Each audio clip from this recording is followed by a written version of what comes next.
Happy Tulip Tuesday. This is the day we share timely tips for the tulip bunch. Today, talking about lilies.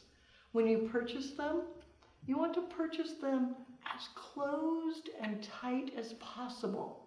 That way you can get them home without damaging them, and they'll fully mature and open beautifully. When you bring them in, remove any of the lower foliage. It doesn't hold well, and leave it just to the buds. Then give it a cut. Place it into quick dip. It helps to hydrate. And then moving it over into the storage bucket, pre-mixed with flower food. Step 1. So step 2, as they do begin to open, they'll have pollen nodules.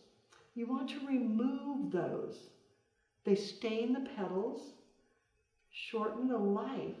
Just kind of reach in, pull them out, totally be gone, and then put them back in the water.